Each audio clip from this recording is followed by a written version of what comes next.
नमस्कार, जय गुरु जी संगत जी। मुझे हाल ही में शिवी आंटी का एक सत्संग उन्होंने मुझे भेजा था, जो कि मुझे बहुत अच्छा लगा और उन्होंने मुझसे रिक्वेस्ट करी कि आपके साथ शेयर करें। तो फिर चलिए मैं आपको सुनाता हूँ उनका सत्संग, उन्हीं की कहानी, उन्हीं की जुबानी। जय गुरु जी, जय गुरु जी, जय गुरु जी। ओम नमः शिवाय, शिवजी सदा सहाय। ओम नमः शिवाय, गुरु जी सदा सहाय। गुरु महाराज के चरणों में मैं कोटि कोटि प्रणाम करती हूँ। संगत जी, मैं ज़्यादा टाइम नहीं हुआ है गुरु जी के साथ जुड़े हुए। हालांकि मैंने गुरु जी के फेसबुक पे बहुत सारे मैसेजेस जो गुरु जी की संगत जो है वो शेयर उसमें शुक्राना लिखती थी, ऐसा मैंने बहुत सारे मैसेजेस देखे थे। पिछले साल से मैं देख रही थी, पर मैं जानती नहीं थी गुरु जी के बारे में कुछ भी। और मेरी मदर इन लॉ जो हैं वो गुरु जी की मुझसे पहले संगत बनी, और उन्होंने अपने यहाँ 31 मई को गुरु जी का सत्संग रखा, जिसमें मुझे बुलाया तो मैं गई। और वो मेरा पहला सत्संग था जिसमें मेरे को गुरु जी के साथ बैठने का, संगत के साथ बैठने का मौका मिला। धीरे धीरे धीरे धीरे मैं उनके साथ जुड़ने लगी। मुझे उनके पाठ सुनने पसंद आने लगे। बड़ी शांति मुझे मिलती थी जब भी मैं किसी सत्संग में जाती थी, और वहाँ बैठ के मैं वहाँ के भजन और गुरबानी जब भी ये सुनती थी तो मुझे बहुत बहुत सुकून सा मिलता था। और अगली बार सत्संग कहाँ होगा ये हमेशा आशा बनी रहती थी, और अभी भी बनी होती है, हमेशा ही रहती है, और मैं चाहती हूँ कि हमेशा बनी रहे। वहाँ से मैं गुरुजी से जुड़ने लगी। पर मेरे साथ जैसे बाकी सभी संगत बताती थी, अपने एक्सपीरियंसेस शेयर करती थी, ऐसा कुछ नहीं हुआ था इनिशियली, या शायद मैंने नोटिस नहीं किया था।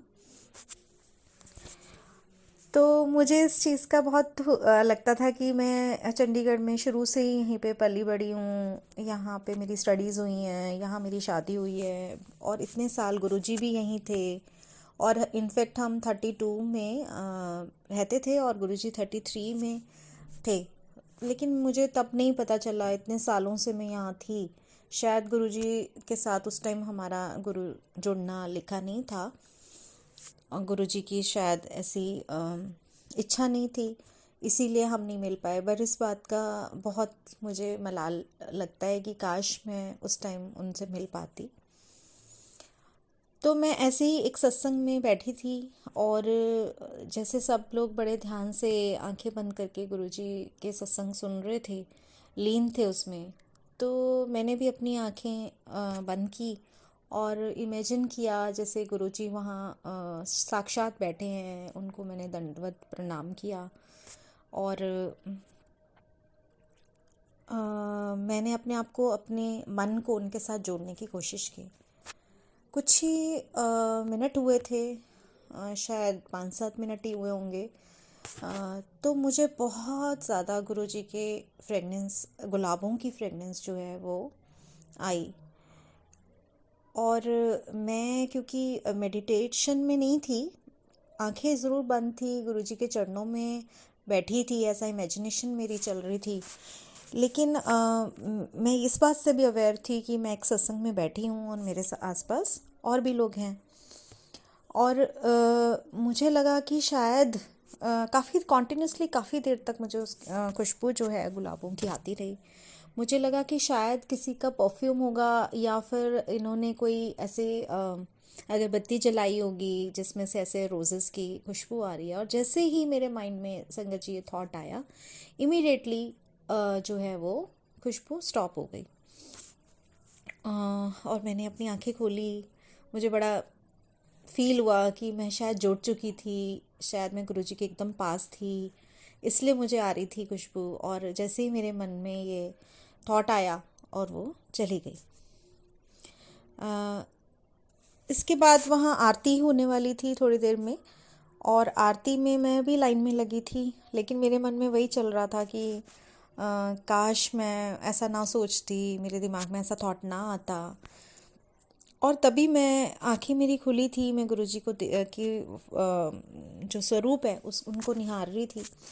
और तभी मुझे ऐसे लगा कि जैसे मेरे पास से बहुत सारे गुलाब जो है मेरे पास से निकल के गए हैं।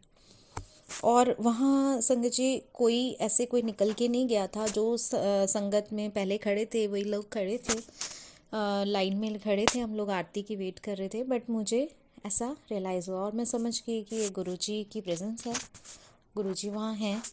और मुझे इसीलिए उनकी इतनी खुशबू जो है वो आई। उसी सत्संग में ही मैं अपनी डॉटर जो है उसके एडमिशन का वेट कर रही थी। और उस दिन 16th जो है ये फरवरी था ये, और इवनिंग का सत्संग था। तो उसका एडमिशन का जो कोचिंग में एडमिशन उसको जहाँ मैंने अप्लाई किया था वहाँ सीट्स फुल थी और हम लेट हो गए थे अप्लाई करने में। तो सर ने हमें बोला था कि अब आपको सीट जो है नहीं मिल पाएगी ऑफलाइन, आप ऑनलाइन के लिए ही ज्वाइन कर सकते हैं। बट मैं ऑफलाइन ट्राई कर रही थी और मैं बहुत टाइम से फिर मैंने 2-3 दिन से मैं सर को मैसेजेस और सर से रिक्वेस्ट कर रही थी। बट सर ने कहा कि मैम अगर होगा तो मैं आपको डेफिनेटली कॉल बैक करूँगा। तो फिर मैंने सोचा कि गुरुजी पे मैंने सब कुछ छोड़ दिया और मैंने ये सोचा कि जो गुरुजी चाहेंगे वो होगा। अगर वहाँ मेरी बेटी के लिए वहाँ पे जाना अच्छा होगा तो ही गुरुजी करवाएंगे और वरना नहीं होगा। और ऐसा छोड़कर मैं अपने इसी सत्संग में आ गई थी जहाँ सत्संग था। और वहीं बैठे बैठे 16th थी उस दिन, और 7th को जिस टाइम मैं आपको बता रही हूँ कि मुझे उनकी बहुत ही फ्रेगनेंस आई, एग्जैक्ट 7 o'clock सर का मुझे कॉल आया। क्योंकि मैं सत्संग में बैठी थी तो मैंने वो कॉल अटेंड नहीं किया, मेरी वॉच पे वो शो हो गया। बट मैंने अटेंड नहीं किया कि मैं आफ्टर सत्संग ही उनसे बात करूँगी। और जब मैं सत्संग से फ्री हुई तो मैंने उनको कॉल बैक किया एंड ही सेड कि आपकी जो सीट है वो कंफर्म हो गई है, आप आ सकते हैं कल और अपना एडमिशन करवा सकते हैं। तो मैं बहुत ज़्यादा खुश हुई। और फिर मैंने ऐसे ही अपनी डॉटर देखा कि सर का भी कॉल आया था और किस टाइम आया था उनकी मिस कॉल चेक की तो वो उस टाइम संगत जी करेक्ट 7 हुए थे। और उस दिन डेट जो थी that was 16th of February, evening 7 o'clock sir ने 7 टाइम्स मुझे रिंग किया था जो मैंने अटेंड नहीं किया था। तो thank you so much Guruji, thank you.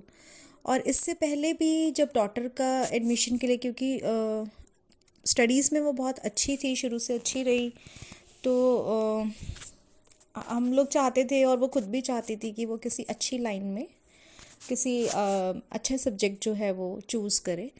But कुछ ऐसी प्रॉब्लम्स हो गई थी घर में कि उसको जो है अपना जो सर्जन उसको मेडिकल लाइन में जाना था शुरू से। बट फिर उसने वो चेंज करके वो कॉमर्स लाइन में आई क्योंकि मैं उसको गाइड करने के लिए वहाँ पे थी। और कुछ ऐसे सर्कमस्टांसेस थे जिस वजह से हम उसको मेडिकल ज्वाइन नहीं करवा सके, तो वो कॉमर्स लाइन में आई। इस चीज़ का मुझे बहुत वो भी था, अफसोस सा भी था कि ब्रिलियंट स्टूडेंट और सब कुछ अच्छा। और तो मुझे थोड़ा उसका चीज़ का बहुत अफसोस सा था। लेकिन चलिए, जो गुरु महाराज की मर्ज़ी थी। बट मेरे मन में हमेशा ही एक रहता था कि काश ये किसी अच्छी लाइन को चूज़ करती। सीए उसको बनना नहीं था, वो कॉमर्स लाइन में आई थी। बट वो चाह रही थी कि आगे जो है आफ्टर 12th, क्योंकि इंग्लिश में हूँ उसको, वो कहती कि मैं ठीक है फिर मैं इंग्लिश में अपनी लेक्चरशिप कर लूँगी, कोई बात नहीं मम्मा। लेकिन आफ्टर 12th कुछ ऐसे हुआ कि उसका गुरुजी ने खुद ही सीए की तरफ इंटरेस्ट बनवा दिया। और उसने जो अपना फॉर्म भी फिल किया या उसका जो भी एडमिशन हुआ या आगे अब कोचिंग के लिए भी, ये सब खुद ब खुद गुरुजी की प्लानिंग के अकॉर्डिंग होता चला गया।